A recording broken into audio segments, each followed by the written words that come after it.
இந்த ஏரியாவெல்லாம் பார்த்தா உங்களுக்கு ஒரு நார்மலான ஏரியா மாதிரி தானே இருக்குது. ஆனால் எனக்கு அப்படி கிடையாது. நான் என்னோடய துபாய் ஜேர்னியை இந்த ஏரியாவிலேருந்து தான் ஸ்டார்ட் பண்ணேன்.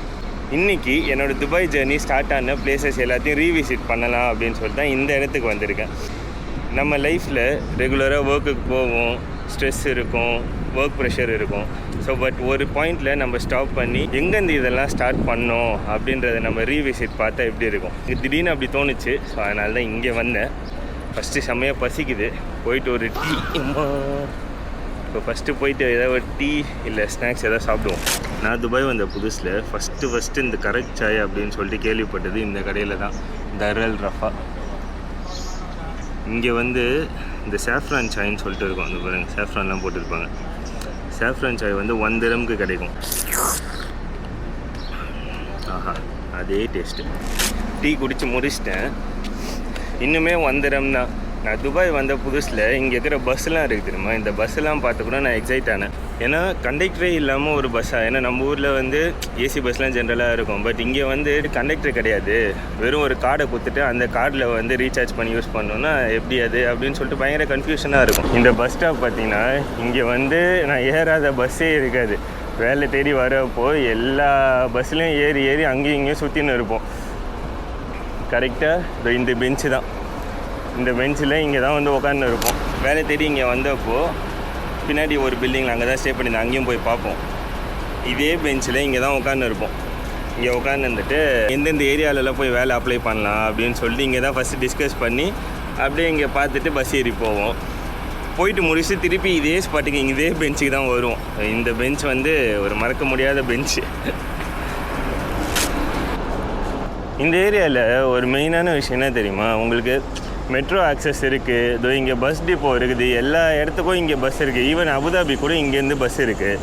அப்புறம் பார்த்திங்கன்னா இதோ இங்கே டாக்ஸி டிப்போவே இருக்குது. வேலை தேடி வரவங்களுக்கு இந்த ஏரியா ரொம்ப யூஸ்ஃபுல்லான ஒரு ஏரியா.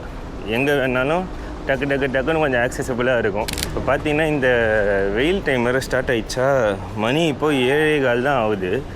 7:15க்கே எனக்கு எப்படி ஊற்றுது தெரியுமா, அவ்வளோ சூடாக இருக்குது. நான் ஃபஸ்ட்டு இந்த அக்காமடேஷன் எங்கே தான் வந்துச்சு இது வரைக்கும் தெரியுமா, இங்கே ஒரு சின்ன சந்து. இந்த சந்துவில் என்னை கூப்பிட்டு போனாங்க வந்த புதுசில். என்னடா இது இப்படி இருக்குது அப்படின்னு சொல்லிட்டு யோசிச்சுட்டே இருந்தேன். யோசிச்சு பாருங்களேன், துபாய் வந்து புதுசில் அதாவது துபாய்னா அப்படி இருக்கும் இப்படி இருக்குன்னு ஒரு எக்ஸ்பெக்டேஷனோடு வந்துட்டு இந்த மாதிரி நம்ம வந்து பார்க்கும்போது எப்படி இருக்குன்னு யோசிச்சு பாருங்களேன். என்னடா இது, ஐயோ அவ்வளோதான் போல், நம்மளை எங்கேயும் கூப்பிட்டு போகிறாங்க அப்படி தான் நினச்சின்னு இருந்தேன். இது வரைக்கும் பாருங்கள், இதுதான் நான் வந்து ஃபஸ்ட்டு இருந்த ரூமு. இங்கே இந்த பால்கனி இருக்குது தெரியுமா, இப்போ அலோவ் பண்ணுவாங்களான்னு தெரியல. சும்மா மேலே வேணால் போய் பார்ப்போம். துபாய் வந்து ஃபஸ்ட்டு ரூமு ஒரு 16 பேர் 12 பேர் கூட தங்குறதுன்றது ரொம்ப புதுசாக இருந்துச்சு.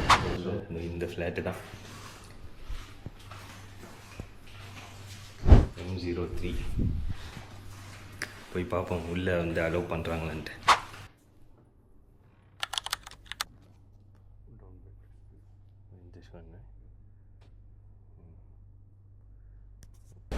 ரூம் பார்த்தீங்களா, அதுதான் நான் ஃபஸ்ட்டு ஸ்டே பண்ணியிருந்த ஒரு ரூமு.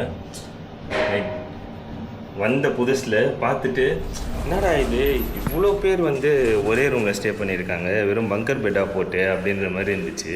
வாஷ்ரூம்லாம் வந்து டைமிங் தான். இப்போ காலையில் 8 மணிக்கு நான் கிளம்பி வேலைக்கு போகிறேன்னா நான் வந்து 6:30 to 7 இல்லை 7 to 7:30 அந்த ஒரு ஸ்லாட்டு தான் கொடுப்பாங்க. அந்த டைமிங்குள்ளே நான் வந்து போய் என் காலை கடன் எல்லாத்தையும் வந்து முடிச்சிடணும். ஐயோ எந்த பக்கம் வந்து நீ வந்து கிளம்பலையோ அதுக்குள்ளே வாஷ்ரூம் வந்து அந்த டைமில் யூஸ் பண்ணி முடிச்சிடணும். 11 மணிக்கு மேலே வாஷிங் மிஷின் போடக்கூடாது. இப்போ கூட லைட்டு போட்டு காமிச்சிருப்பார். சில பேர் வந்து தூங்கின்னு இருப்பாங்க, அவங்களுக்குலாம் ஆஃப் இருக்கும். அதனால் டிஸ்டர்ப் பண்ண வேணாம் அப்படின்னு சொல்லிட்டேன். இங்கே ஒரு தமிழ் ரெஸ்டாரண்ட் இருக்கும். இங்கே தான் வந்து வந்த புதுசில் இதை தான் எங்களுக்கு வந்து சொர்க்கம் மாதிரி. போயிட்டு அப்படியே நம்மளும் பிரேக்ஃபாஸ்ட் எதாவது சாப்பிட்லாம். ஒரு சில கடைகளில் தான் இந்த மாதிரி பொங்கல்லாம் கிடைக்கும். கரமால் ஒரு சில கடைகளில் கிடைக்கவே மாட்டேங்குது. ஆல்ரெடி இங்கே சாப்பிட்டுருக்கேன், சூப்பராக இருக்குங்க ஃபுட்டு. நம்ம ஊரில் சாப்பிட்ற மாதிரியே இருக்கும். டாப்பில்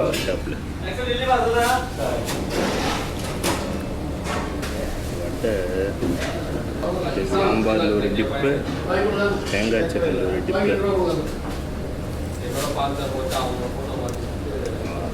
அருமையான பிரேக்ஃபாஸ்ட். பாண்டிச்சேரி. நான் கரமால. ரொம்ப சூப்பராக சாப்பிட்டு முடிச்சாச்சு. வயிறும் நிறைஞ்சிச்சு, மனசும் நிறைஞ்சிச்சு. அருமையான சாப்பாடு காலையிலேயே. ஹாஸ்பிட்டல் டூர் நான் காமிச்சிருப்பேன் தெரியுமா ஒரு வீடியோவில். நான் ஹாஸ்பிட்டல் அகாமடேஷன் பார்த்துருக்கீங்களா? இந்த பில்டிங் தான் எங்களோட ஹாஸ்பிட்டல் அகாமடேஷனு. அகாமடேஷன் பார்த்தீங்கன்னா சூப்பராக இருக்குங்க எங்கள் ஹாஸ்பிட்டல் அகாமடேஷனு. எந்த குறையும் சொல்லவே முடியாத அளவுக்கு அப்படி இருக்கும். வேறு மாதிரி அகாமடேஷனு, தனி ரூமு, தேவா எல்லாமே இன்க்ளூடடு. இது வந்து ஒன் ஆஃப் தி அகாமடேஷனு. இதே மாதிரி நிறைய இடத்துல எங்கள் ஹாஸ்பிட்டலுக்கு அகாமடேஷன் இருக்குது. நானே ஃபஸ்ட்டு வந்து சரினா ஊருக்கு அமிச்சதுக்கப்புறம் அகாமடேஷன் மூவ் ஆகலாம் அப்படின்ற மாதிரி தான் பார்த்தேன். பட் ஆல்ரெடி அவ்வளோ திங்ஸ் வாங்கி வச்சுருக்கேனே, சோஃபா, டிவி, அது இதுன்ட்டு. அதெல்லாம் திருப்பி இங்கே மூவ் பண்ணிவிட்டு எல்லாம் வந்து கொஞ்சம் கஷ்டமாக இருக்கும் அப்படின்னு சொல்லிட்டு என்ன பண்ணிட்டேன், சரி வேணாம், அதுக்கு பதில் வேறு யாரையா சேர்த்துப்போம் அப்படின்னு சொல்லிட்டு ரூம்மேட்டு பார்த்தேன். ஆனால் அகாமடேஷன் மூவ் ஆகிருந்தேன்னா சூப்பராக இருந்திருக்கும். இங்கே ஏதோ இந்த மேப்பெலாம் வச்சுருப்பாங்க. இதெல்லாம் பார்த்துட்டு அப்படியே கன்ஃபியூஸ் ஆகும், என்னடா இதெல்லாம் எங்கடா இருக்குன்ட்டு. பட் வந்த புதுசில் எனக்கு அப்படி தான் இருந்துச்சு. பட் இப்போ பார்த்தீங்கன்னா எல்லாமே வந்து அத்தப்படி ஆயிடுச்சு. எல்லாமே ஓகே, இது இங்கே தான் நானே வந்து வழி சொல்லுவேன் அந்த மாதிரி. இந்த பஸ் டிப்போ பாருங்களேன் எவ்வளோ அழகாக இருக்குது. டிரான்ஸ்போர்ட்டேஷன் வைஸு துபாயை அச்சிக்கவே முடியாதுங்க. இப்போ எல்லாத்துக்குமே ஈஸி ஆக்சஸ்ஸு. அதே மாதிரி இங்கே வந்து ஒரு மால் ஒன்று, ஷாப்பிங் மால் ஒன்று இருக்கும். ஆனால் சின்னது தான். எது தெரியுமா? இங்கே இருக்கு பாருங்க. ஒன்றுமே தெரியலையே. தெரியுதா? இதுதான் சிந்தகா சிட்டி சென்டர் மாலு. கேரி4 எப்போவுமே 24 ஹவர்ஸும் வேலை தேடினுக்க முடியாதுல்ல. ஏதாவது ஒரு ஃப்ரீ டைமு வேலையை தேடி மீதி இருக்கிற டைம் இருக்கும் தெரியுமா? அந்த மாதிரி டைம்லலாம் ஏதாவது மூவி பார்க்கணும் அப்படின்னா இங்கே தான் போவோம். சொன்ன தெரியுமா, சிட்டி சென்டர் சிந்தகா. இதுதான் அது. நான் வந்து இங்கே ஃபஸ்ட்டு வந்து சரி ஓகே பிளேசர்லாம் போடணும் அப்படின்னு சொல்லிட்டு நமக்கு ஒரு ஆசை இருக்குன்னு தெரியுமா. நம்ம ஊரில் போட்டாலும் எல்லாம் ஒரு மாதிரி பார்ப்பாங்க. பட் இங்கே போட்டால் எல்லாமே அது நார்மலாக தான் இருக்கும். நான் என்ன பண்ணேன், சரி நம்ம பிளேசர்லாம் போடணும், இன்டர்வியூ போவோம், பிளேசர்லாம் போட்டு போகணும்னு சொல்லி இங்கே வந்து தான் வாங்கினேன். மேக்ஸு இங்கே கேரி4ன்னு ஒன்று இருக்கும். ஆஹா, இன்னும் எல்லாமே திறக்கவே இல்லைங்க, எல்லாமே மூடி இருக்குது. மணி 8 தான் ஆகுது. இங்கே 9 மணி 10 மணிக்கு தான் திறப்பாங்க. இதை பார்த்தா உங்களுக்கு 8 மணி வெயில் மாதிரியே தெரியுது. நான் காலையில் 5:30 மணிக்கு ஏந்திச்சேன். 5:30 மணிக்கு ஏந்திச்சு பார்க்கும்போது அவ்வளோ வெளிச்சமாக இருக்குது. அதுக்குள்ளேயே சூரியன் மண்டாப்பில் வெளிச்சமாக இருக்குது, தூக்கம் வர மாட்டேங்குது. இப்போ பார்த்தா 8 மணிக்கே இவ்வளோ வெயில் அடிக்குது. இங்கே ஒரு பார்க் இருக்கும், செம்ம அழகாக இருக்கும். ஈவினிங் டைமில் அவ்வளோ சூப்பராக வந்து லைட்டிங்லாம் போட்டு எப்படி தான் இருக்கும். காலைல ஒரு 8 மணி 9 மணிக்கு வேலை தேடி போவோம். போயிட்டு நாள் ஃபுல்லாக அங்கே சுற்றுவோம். ஈவினிங் வந்துட்டு டயர்டாக வரும்போது இந்த மாதிரி அழகாக இந்த அங்கே உட்காந்துருப்போம். அப்படி இல்லை இங்கே உட்காரதுக்கு இந்த மாதிரி சீட்டிங் ஏரியாலாம் போட்டுருப்பாங்க. ஒரு டீயோ ஒரு ஜூஸோ வாங்கி அப்படியே ஜாலியாக ரிலாக்ஸ் பண்ணிவிட்டு அந்த மாதிரி தான் இருந்துச்சு. பட் இப்போ நான் இருக்கிற ஏரியாவில் அந்த மாதிரி ரிலாக்ஸ் பண்ணுறதுக்குன்னு ஒரு ஸ்பாட்டே இல்லை. இங்கே இருக்கும் போதெல்லாம் ரூம் பெட் ஸ்பேஸ் தானே, அங்கே உள்ளே பெட்டு மேலே எவ்வளோ நேரம் உட்காந்துக்க முடியும். எவ்வளோ ஒரு மாதிரி அழகாக அப்படியே பீஸ்ஃபுல்லாக இருக்குது பார்த்தீங்களா. அதே மாதிரி இந்த பார்க்கை மறக்கவே முடியாது. எங்களோட ஃபஸ்ட்டு ஃபைட்டு இங்கே தான் நடந்தது. எந்த டேபிள் தெரியுமா? அங்கே ஒரு சிட்டிங் டேபிள் ஒன்று இருக்கும். அங்கே தான் எங்களோட ஃபஸ்ட்டு ஃபைட்டும். இங்கே வந்து தான் சண்டை போட்டுன்னு இருந்தோம். செம வெயில் எடுத்து அப்படியே ஊற்றுதுங்க, முடியல. டைம் என்ன தெரியுமா ஆகுது? 8:19 8:20 தான் ஆகுது. அதுக்குள்ளேயே அவ்வளோ வெயில், அவ்வளோ புழுக்கமாக இருக்குது. மே மந்த்தே இப்படி இருக்குது. இன்னும் ஜூன், ஜூலை, ஆகஸ்ட் இந்த மாதம்லாம் என்ன பண்ண போகிறேன்னு தெரியல. ஜூலை மாதம் ஓடுறோம் எப்படி இருந்தாலும் ஊருக்கு. ஒரு மாதம் தப்பிச்சிடுவேன். இன்னும் ஒரு 1.5 மாதம் ஓட்டணும். பை த வே, உங்களுக்குன்னு இந்த மாதிரி மெமரிஸ் இருக்கும் தெரியுமா? அப்படி இருக்கும்போது உங்களுக்கு அந்த ஃபர்ஸ்ட் மெமரிஸ் அப்படின்னு சொல்லிட்டு ஒரு சில விஷயங்கள் இருக்கும்ல, அது என்னன்னு சொல்லிட்டு நீங்கள் கீழே கமெண்ட்டில் சொல்லுங்கள். எப்போல்லாம் இணைய கூட இந்த சந்துவில் வரணும், எத்தனை டைம் வந்தாலும் சரி, எப்போ வந்தாலும் இங்கே ஒரு 4 ஃபோட்டோ எடுத்துகிட்டு போயே ஆகணும். அது என்னன்னு தெரியல. இந்த ஓல்டு துபாய் இந்த சைடு வந்தாலே இங்கே வந்தால் ஃபோட்டோ எடுக்கணும், அது மட்டும்தான் அவங்க மைண்டில் இருக்கும். எப்போ வந்தாலும்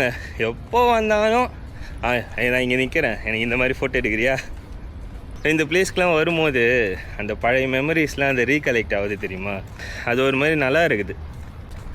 பாருங்களேன், காலையில் அப்படியே எவ்வளோ பீஸ்ஃபுல்லாக அமைதியாக இருக்குது.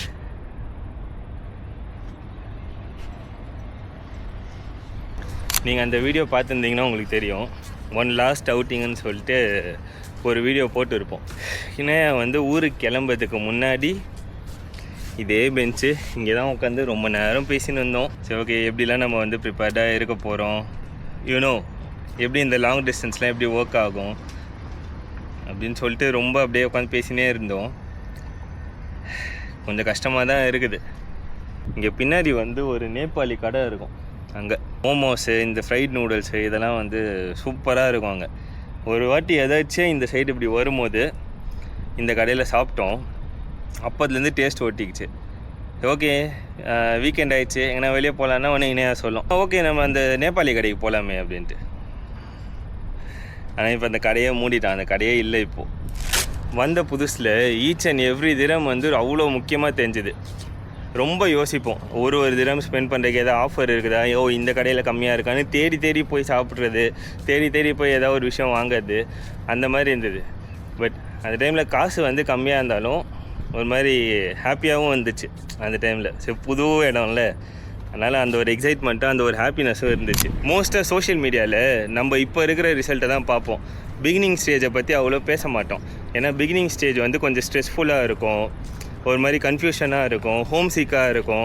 பட் ஈவென்ச்சுவலி அது அப்படியே போக அப்படியே சரியாயிடும். புதுசாக நீங்கள் யாராவது துபாய்க்கு வரீங்க அப்படின்னா உங்களுக்கும் அந்த மாதிரி ஹோம் சிக்னஸ், அந்த மாதிரி வந்து ஒரு மாதிரி லோன்லியாக இருக்கிற மாதிரி, ஸ்ட்ரெஸ்ஸாக இருக்கிற மாதிரி ஃபீல் ஆச்சுன்னா ஒன்ஸ் எல்லாமே செட் ஆனதும் அது எல்லாமே நார்மல் ஆகிடும். ஸோ அதை நினச்சி யாரும் ஃபீல்லாம் பண்ண வேணாம். இன்றைக்கி நான் வெறும் இந்த பிளேசஸ் மட்டும் ரீவிசிட் பண்ணல, எங்களோட மெமரிஸையும் வந்து ஒரு ரீவிசிட் பண்ண மாதிரி தான் இருந்துச்சு. கொஞ்சம் ஸ்டாப் பண்ணி நம்ம எவ்வளோ தூரம் ட்ராவல் பண்ணி வந்திருக்கோம் அப்படின்றத நம்ம திங்க் பண்ணோன்னா, ஓகே இந்த பாயிண்டில் தானே எல்லாமே ஸ்டார்ட் ஆச்சு, இந்த ஒரு இடத்துல தானே எல்லா விஷயமும் ஸ்டார்ட் ஆச்சு அப்படின்ற மாதிரி ஒரு அந்த மெமரிஸ் இருக்குது தெரியுமா. அது வந்து ஒரு மாதிரி ரெஃப்ரெஷிங்காக இருக்குது. இவ்வளோ வெயில் அடித்தாலும் நான் இங்கே சுற்றின்னு இருக்கிறேன். பட் ஏன்னா அந்தந்த பிளேஸ்லாம் போய் பார்க்கணுன்னு சொல்லிட்டு எனக்கே இப்போவே எனக்கு ஒரு மாதிரி எக்ஸைட்டிங்காக இருக்குது. சரி, இதெல்லாம் நம்ம மிஸ் பண்ணுறோம்ல அப்படின்னு சொல்லிட்டு. இவ்வளோ அழகான ஒரு ரெஸ்டிங் ஏரியா பார்த்தீங்களா. இந்த மாதிரி நான் அந்த இது வந்து டயர்ட் ஆகிற மாதிரி இருந்தால் இங்கே வந்து உட்காந்து ரெஸ்ட் எடுத்துக்கலாம். இந்த மாதிரி இந்த ஏரியாவெல்லாம் பார்க்கும்போது ஒரு மாதிரி நாஸ்டாலஜிக்காக ஃபீல் ஆகுது. அவ்வளோதான், நானும் வீட்டுக்கு கிளம்புறேன். இந்த வீடியோ பிடிச்சிருந்தா ஒரு லைக் பண்ணிட்டு பாருங்கள். அண்ட் உங்களோட தாட்ஸ் என்னன்னு சொல்லிட்டு கீழே கமெண்ட்டில் சொல்லுங்கள். மறக்காமல் சேனலை சப்ஸ்கிரைப் பண்ணிக்கோங்க. அடுத்த ஒரு வீடியோவில் பார்க்கலாம். பாய்.